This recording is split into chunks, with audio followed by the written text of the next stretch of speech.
Good morning, class 8. I hope everybody is good. And we have started our chapter that was microorganisms. We have completed 2 videos on that. We have discussed. And today this will be our 3rd video. And along with the 3rd video, I have prepared the 4th video of that in order to complete that chapter. Kindly watch both the videos. And if you have any doubts, when we will have the Google Meet, then you can ask me your doubts. And in our previous video, we have discussed about we were discussing about the topic that was nitrogen fixation. In the topic how the microorganisms are useful to us. So I hope everybody is clear with that. And today we will be discussing about the nitrogen cycle, that how the nitrogen is being circulated, means उसकी एक cycle कैसी चल रही है हमारी atmosphere में. तो इसके बारे में हम आज discuss करेंगे. And how the bacteria convert them into nitrates, how they are fixed, and how again they are released back to the atmosphere. So all these things we'll be discussing in the today's topic. And I'll try to complete it in my both the videos. And when my chapter will be completed, so on the next turn, means on next Monday, we will have a Google Meet. Timings I'll let you know later. I'll let you know later on. I'll send you the message for the timing of the Google Meet. If you have any doubt, any query, you can ask me on the day. And PDFs will be given to you, so complete your work also. And so let's continue with the topics. Yes, everybody, we will be starting our next part, that is the 3rd part. Okay, so in the previous video we have seen about as we were reading the topic useful microorganisms, कि जो सूक्ष्म जीव हैं वो हमारे लिए किस प्रकार से लाभदायक हैं, किस प्रकार से उपयोगी हैं. तो हमने पिछली बार देखा था कि वो किस प्रकार से हमारे जीवन में लाभदायक हैं, कि वो सॉइल फर्टिलिटी इंक्रीज़ करते हैं, यानी कि सॉइल को और ज़्यादा अच्छा बनाते हैं. किस प्रकार से अच्छा बनाते हैं. फिर नेक्स्ट टॉपिक था नाइट्रोजन फिक्सेशन का, यानी कि नाइट्रोजन स्थिरीकरण के बारे में हमने पढ़ा था कि नाइट्रोजन को बैक्टीरियाज प्लांट्स में कैसे फिक्स करते हैं, कैसे उसको कन्वर्ट करते हैं, कैसे उसको यूटिलाइज़ करते हैं. और इसी टॉपिक के अंदर अब हम लोग आज पढ़ेंगे नाइट्रोजन साइकिल के बारे में. ठीक है, नाइट्रोजन साइकिल यानी कि नाइट्रोजन चक्र जिसको कि हम कह सकते हैं. ठीक है, नाइट्रोजन साइकिल और नाइट्रोजन चक्र.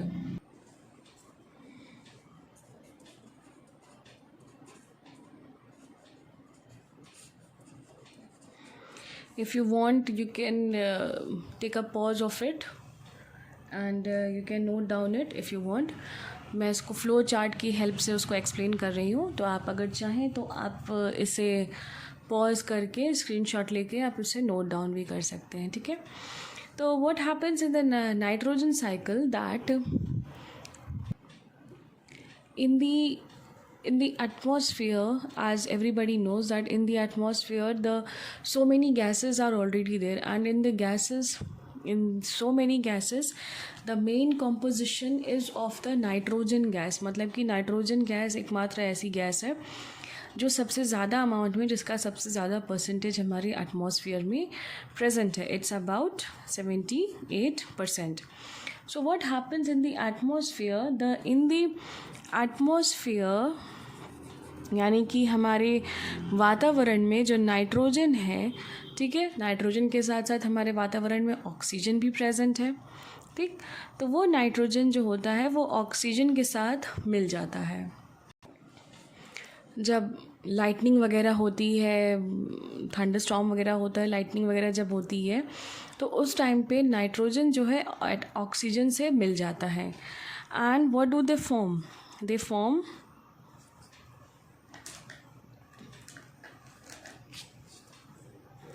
when they combine together they form nitrogen dioxide. ठीक है, this is NO2, इसको कहेंगे नाइट्रोजन डाइऑक्साइड या नाइट्रोजन ऑक्साइड्स भी आप इसको कह सकते हैं. ठीक है,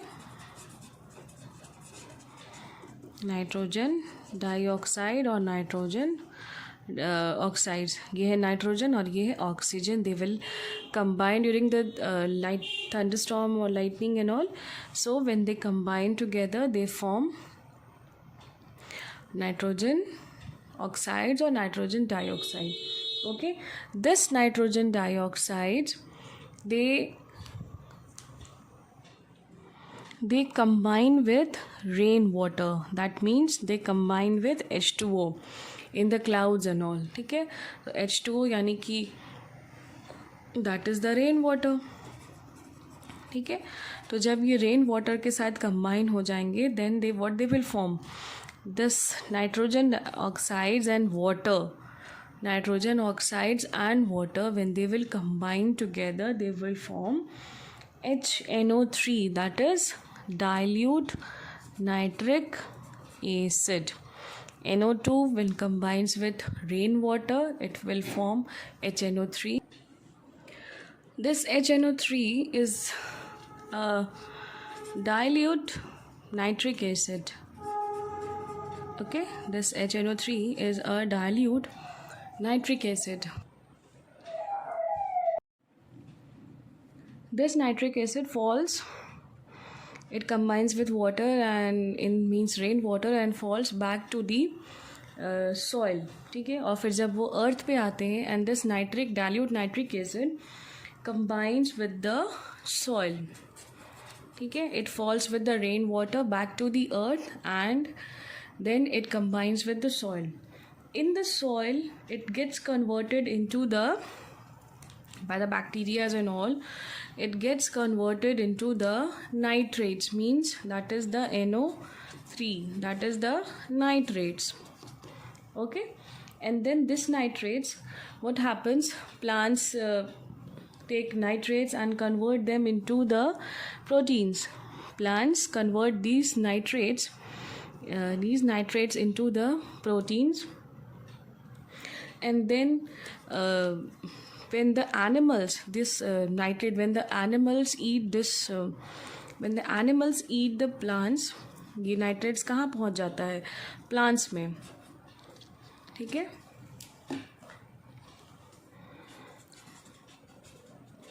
what does the plant do? Plants take this nitrates and convert them into proteins. Convert them into proteins. Okay, and then and then when the animals eat this plants, and indirectly that nitrogen or the nitrates go this protein goes into their body. When the animals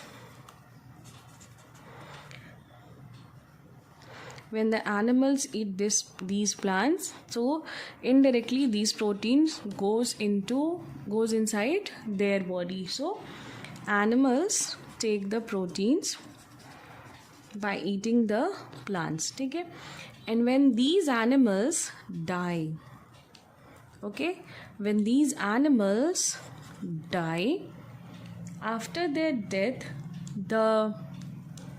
there is a breakdown of ammonia. When the animals die there is a breakdown of ammonia. Ammonia is what? NH3. ठीक है, ammonia is NH3. And when there is a breakdown of ammonia, this ammonia, not ammonia, but this nitrogen will be from this ammonia. When this ammonia will be there, the bacteria will break down the break down the ammonia, and they will release from this ammonia, they will release this nitrogen gas back to the atmosphere. This nitrogen gas will be released from the ammonia back to the atmosphere. ठीक है. This process of breakdown of ammonia by the bacteria, ठीक है, when the animals die, there will be a release, there will be a breakdown of ammonia by the bacteria and all. ठीक है. That breakdown of ammonia is known as ammonification process. ठीक है. This process is of breaking down of ammonia is known as ammonification. Okay, so this is the nitrogen cycle.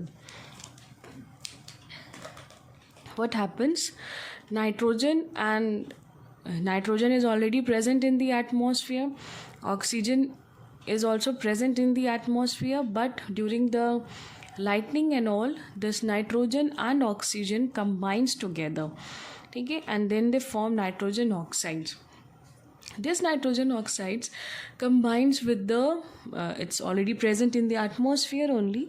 It combines with the water, मतलब कि water के साथ मिल जाता है nitrogen oxide, जो कि ऑलरेडी क्लाउड्स वगैरह में प्रेजेंट है. वहाँ पे ये रेन वाटर से यानी कि पानी से कंबाइन हो जाता है. ठीक है.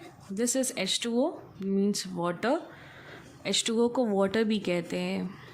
रेन वाटर मत सिर्फ समझ लीजिएगा. ठीक है. Nitrogen oxide and then rain water, and then they form HNO3, that is dilute nitric acid. When they combine together they form dilute nitric acid. ठीक है. And when they combine with the rain water and when they fall back to the earth, and this HNO3 combines with the soil. जब वो पानी के साथ साथ वापस ज़मीन पे आते हैं तो वो सॉइल वगैरह में गिरते हैं और वहाँ पे ये HNO3 सॉइल से कंबाइन होकर के नाइट्रेट्स को फॉर्म करता है. ठीक. और जब ये नाइट्रेट्स को फॉर्म करता है तो plants take these nitrates and convert them into proteins. Plants in nitrates को एब्जॉर्ब कर लेते हैं. इनका कन्वर्जन होता है बैक्टीरियाज के द्वारा ही. तो plants take these nitrates and convert them into proteins. Plants इनको प्रोटीन्स में कन्वर्ट कर देते हैं. ठीक है. और उसके बाद फिर एनिमल्स जब इन प्लांट्स को ईट करते हैं, जब एनिमल्स खाते हैं, जब इन प्लांट्स को वही एनिमल्स खाते हैं तो उनकी बॉडी में ये प्रोटीन्स चला आता है. ठीक है. उनकी बॉडी में ये प्रोटीन्स ट्रांसफ़र हो जाता है. And when these animals they die, there is a break down of ammonia from their body by the bacterias and all. With this break down of ammonia, this breaking down of ammonia into their body is known as ammonification. ठीक है. And after this process of ammonification, the bacteria and all release the nitrogen gas from the ammonia back to the atmosphere. Nitrogen gas को फिर उसी ammonia में से release कर देते हैं, बाहर निकाल देते हैं. and that nitrogen gas again goes back into the atmosphere to carry the cycle again. ठीक है. तो यही है कुल मिलाकर के nitrogen cycle. Then our next topic is commercial uses of micro organisms. Commercial uses of micro organisms.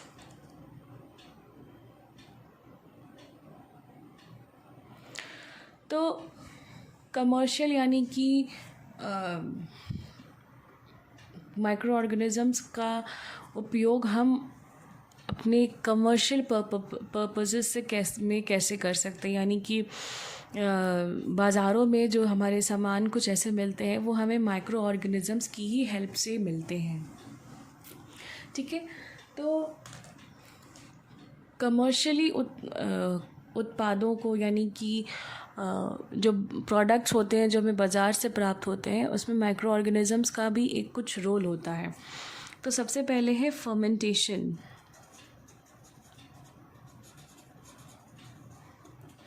Fermentation यानी कि कुछ ऐसे उत्पाद होते हैं जिनको कि खूब उबाला जाता है, जैसे उबाला जाता है यानी कि उबालना, या फिर कीड़ों को नष्ट किया जाता है, या फिर उन्हीं माइक्रो ऑर्गेनिज़म्स की ही हेल्प से उनको किस प्रकार से यूज़ किया जाता है। जैसे कि फर्मेंटेशन में ईस्ट होता है, बैक्टीरियाज होते हैं, इनका ब्रेक डाउन करके इनसे जैसे फर्मेंटेशन से अल्कोहल वगैरह बनाया जाता है। ईस्ट, अगर आप बात करें अल्कोहल की, ठीक है, तो अल्कोहल बनाने के लिए या वाइन वगैरह बनाने के लिए ग्रेप्स और उसमें शुगर वगैरह का इस्तेमाल किया जाता है। तो उसमें ईस्ट एक बैक्टीरिया है, ठीक है, ईस्ट एक बैक्टीरिया है जिसके साथ फर्मेंट करके ग्रेप्स को और शुगर को फर्मेंट करके उससे हम वाइन्स तैयार करी जाती है। शुगर एंड राइस को फर्मेंट करके बियर तैयार करी जाती है। अल्कोहल को तैयार करने के लिए शुगर को फर्मेंट किया जाता है। ये एक अलग प्रोसेस है, वो आप आगे अपने क्लास में पढ़ेंगे, ठीक है। तो इस प्रकार से फर्मेंटेशन की हेल्प से अल्कोहल और बियर और जो अल्कोहल प्रोडक्ट्स होते हैं उनको तैयार किया जाता है। फिर उसके बाद अगर आप बात करें another example of bread all must be eating, so everybody must be eating bread. तो ब्रेड को भी बेकरीज़ में जो तैयार किया जाता है तो उसको भी ईस्ट के ही साथ फर्मेंट कर दिया जाता है काफ़ी देर तक। तो फिर वो एक अच्छा डो तैयार हो जाता है, यानी कि वो अच्छा एक स्पॉन्जी ब्रेड तैयार होती है। केक वगैरह जो भी हम लोग खाते हैं तो उसमें भी इन्हीं माइक्रोब्स का यूज़ किया जाता है, यानी कि ईस्ट का यूज़ किया जाता है और ईस्ट से ही उसको फर्मेंट किया जाता है। जो ढोकला वगैरह खाया जाता है उसमें भी ईस्ट का ही यूज़ किया जाता है, ठीक है।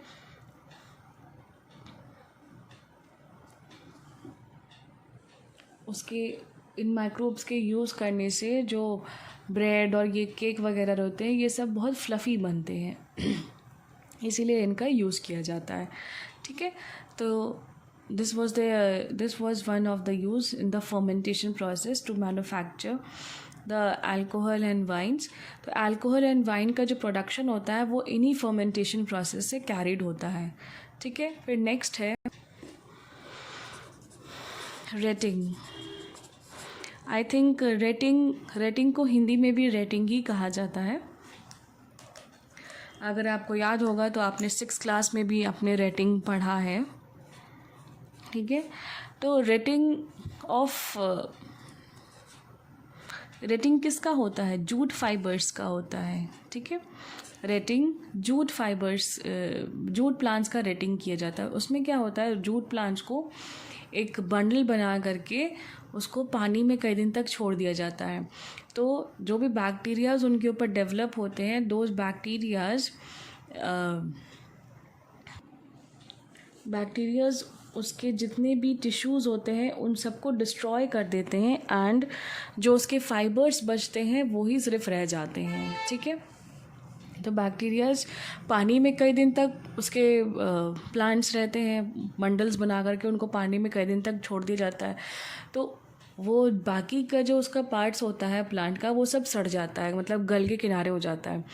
क्यों गल जाता है? क्योंकि उस पर बैक्टीरियाज डेवलप कर जाते हैं। तो बैक्टीरियाज उसके टिश्यूज़ के अंदर घुस करके जितने अननेसेसरी टिश्यूज़ रहते हैं वो सब डैमेज हो जाते हैं। बस उसमें रह क्या जाता है, फाइबर्स, थ्रेड्स उसके जो रह जाते हैं, they are all left and then they are used for the processing of jute materials. Next है in the production of leather. Leather production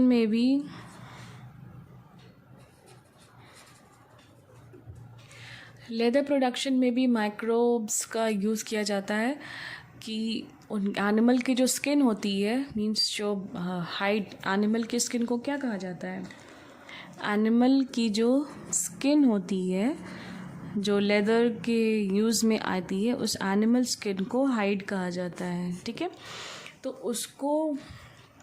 उसके ऊपर माइक्रो ऑर्गेनिजम्स यानी बैक्टीरियाज़ को जनरेट करा के, डेवलप करा करके जो एनिमल की स्किन होती है वो टाइट सी, या कह लीजिए कि इतनी यूज़फुल नहीं होती कि उसको किसी उसमें ढाला जा सके। तो कुछ एक्शन ऑफ बैक्टीरिया उस पर कराया जाता है so that they can be a little soft and pliable, means so that they can be easily used for some manufacturing of some products. Next is our food industry. In the food industry, we all know that in the food industry we all using the bacterias and all for making the curd and all, मतलब जो दही वगैरह बनता है वो भी bacteria से ही बनता है। दूध से दही जो बनती है वो भी बैक्टीरियाज़ के ही डेवलपमेंट से ही बनती है, ठीक है। ओके, तो फूड इंडस्ट्री में भी कई सारे हेल्पफुल हैं, कई सारे यूज़ में आते हैं। फिर है इन एंटीबायोटिक्स। जो एंटीबायोटिक्स हम लेते हैं उसमें भी माइक्रो ऑर्गेनिजम्स का एक इम्पॉर्टेंट रोल है।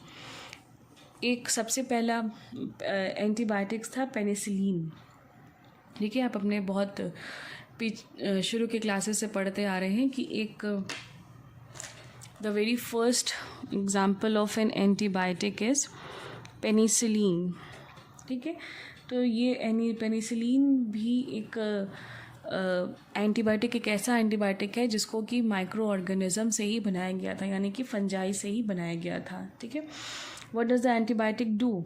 The antibiotic kills the microorganisms और stops the growth into our body। जो हमारे बॉडी में अगर कोई बाहर से इन्वेडर्स, मतलब फॉरेन के कुछ भी ऐसे घुस जाते हैं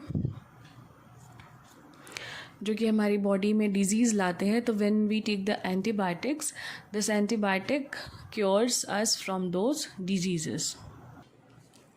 तो फंजाई से सिक्रीट होने वाला जो एंटीबायोटिक है वो होता है पेनिसिलिन, ठीक है। और बैक्टीरिया से जो एंटीबायोटिक सिक्रीट होता है वो है स्ट्रेप्टोमाइसिन, ठीक है। ये एक ऐसा एंटीबायोटिक है जो कि बैक्टीरिया से सिक्रीट हुआ है, बनाया गया है। और पेनिसिलिन एक ऐसा एंटीबायोटिक है which is made out of fungi, okay. So what does the antibiotic do? Antibiotic हमारे शरीर में क्या करता है? Antibiotic disease causing micro organisms को, यानी कि कुछ ऐसे माइक्रो ऑर्गेनिज्म जो हमारी बॉडी में घुस करके हमें डिजीज़ देते हैं, उन माइक्रो ऑर्गेनिजम्स को ख़त्म करने का, किल करने का काम करता है without causing any side effect to our body. मतलब इनके लेने से हमारी बॉडी को ऐसा ज़रूरी नहीं है कि हमारी बॉडी को किसी प्रकार का साइड इफ़ेक्ट हो। तो ये हमारी बॉडी में उन माइक्रो ऑर्गेनिजम्स को ख़त्म करने का काम करता है जो कि हमारी बॉडी में डिजीज़ करते हैं, ओके। लास्ट टॉपिक है हमारा use of commercial use of micro organisms में वैक्सीन्स। वैक्सीन्स के बारे में तो आई थिंक आप सब समझ ही चुके हैं कि वैक्सीन क्या होती है। आजकल की कोविड की वैक्सीन आ ही चुकी है, ठीक है। तो वैक्सीन क्यों लगाई जाती है? What is the reason behind that? तो वैक्सीन इसलिए लगाई जाती है क्योंकि हमारी बॉडी में जो फॉरेन इन्वेडर्स हमारी बॉडी में एंटर कर रहे हैं, मतलब फॉरेन माइक्रो ऑर्गेनिजम्स जो हमारी बॉडी में ज़बरदस्ती घुस करके हमें डिजीज़ दे रहे हैं, उन फॉरेन सब्सटेंसेस को जो हमारी बॉडी में ज़बरदस्ती घुस रहे हैं उन्हें कहा जाता है एंटीजन, ठीक है। उन्हें हम कहते हैं एंटीजेंस। एंटीजन या प्रतिजन इसको कह सकते हैं हिंदी में, ठीक है।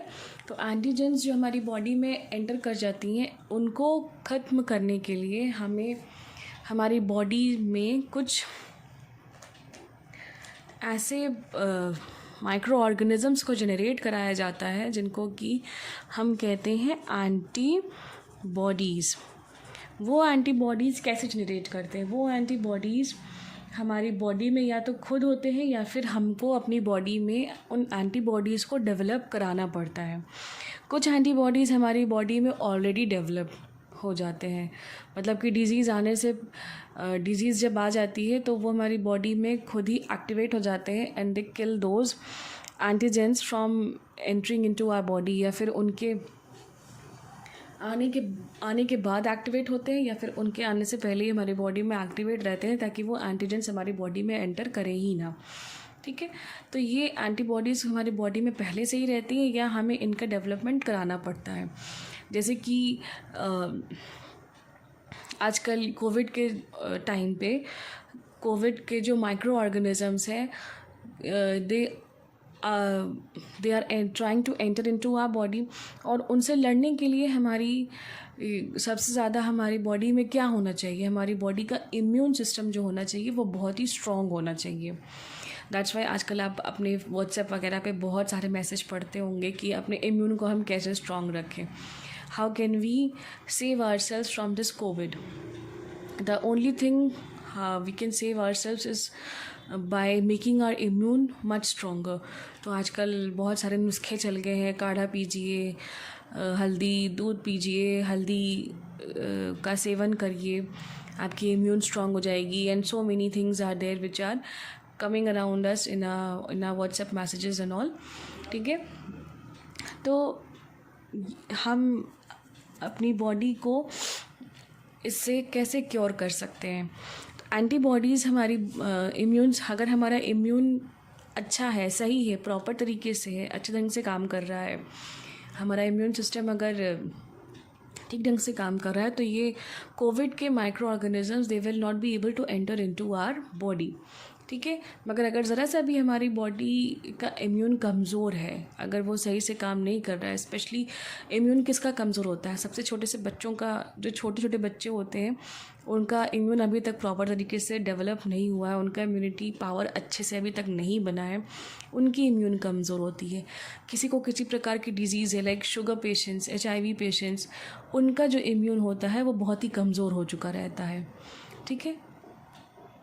शुगर पेशेंट्स को बहुत ज़्यादा केयर की ज़रूरत पड़ती है क्योंकि उनका इम्यून ऑलरेडी कमज़ोर हो चुका है। जो HIV पेशेंट्स होते हैं उनका भी इम्यून बहुत ज़्यादा कमज़ोर हो चुका रहता है, ठीक है। कुछ ऐसे भी जो बुज़ुर्ग लोग होते हैं उनका भी इम्यून बहुत कमज़ोर होता है, ठीक है। तो उनको ख़ास तौर से बचा करके रखने की ज़रूरत होती है। तो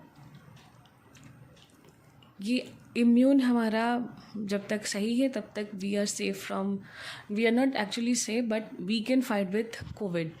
बट अगर जिनका इम्यून कमज़ोर है they have to take much precautions, ठीक। तो एंटीबॉडीज़ की हम बात कर रहे थे, तो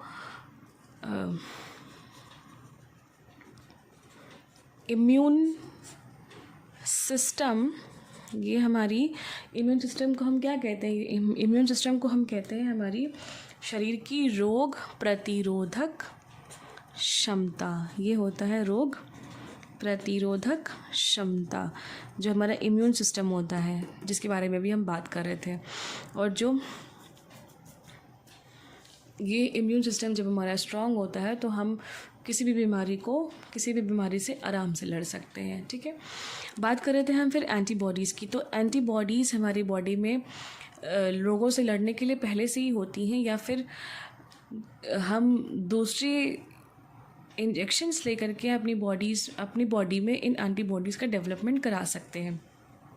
लाइक हम जब अपने आप को वैक्सीन कराते हैं, जो वैक्सीनेशन होता है, ठीक है। अब कोविड की वैक्सीन आ चुकी है, ठीक है। तो वो वैक्सीन्स क्या करती हैं, वो हमारी बॉडीज़ में आर्टिफिशियली फिर एंटीबॉडीज़ डेवलप कराते हैं, तो ये वैक्सीन्स क्या करती हैं, हमारे बॉडी में जब ये वैक्सीन्स इंजेक्ट करी जाती हैं तो ये हमारी बॉडी में एंटीबॉडीज़ का डेवलपमेंट करती हैं।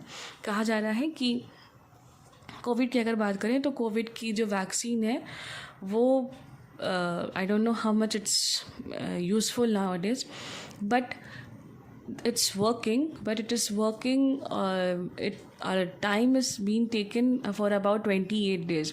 उसके जो एंटीबॉडीज़ हैं वो मेरे ख्याल से 20 to 28 डेज़ में डेवलप करेंगे। तो कोविड की वैक्सीन लगवा लेने का मतलब ये थोड़ी है कि आ करके हीरो बन करके सामने खड़े हो जाए कोरोना वायरस के कि आ बैल मुझे मार, ऐसा नहीं है। But we have to take precautions. If the person has got the vaccine then also the person has to take the precautions. Okay, तो वैक्सीन्स का मतलब ये होता है कि जब हमारी बॉडीज़ में जब एंटीबॉडीज़ डेवलप तुरंत नहीं करने लगती है, थोड़ी कि इंजेक्शन लगाया और तुरंत फट से एंटीबॉडीज़ डेवलपमेंट शुरू हो जाता है, ऐसा नहीं होता है। थोड़ा बहुत टाइम लगता है उसको एंटीबॉडीज़ को डेवलप करने में, ठीक है। तो कुछ दिन में एंटीबॉडीज़ डेवलप शुरू हो जाती हैं, तो उनके डेवलपमेंट से फिर वो जो भी डिज़ीज़ हमारे अंदर एंटर करी है, that antibodies will kill those antigens which have entered inside into our body. Okay, so the process of getting vaccine is known as vaccination.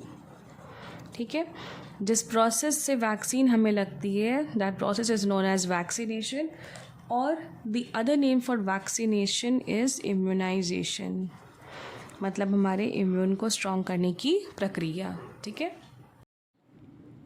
Now our next topic will be harmful micro organisms, यानी कि कुछ ऐसे सूक्ष्म जीवी जो हमारे लिए ख़तरनाक हो सकते हैं। तो I have made another video that is the 4th part of our chapter. Please do watch that video. Okay.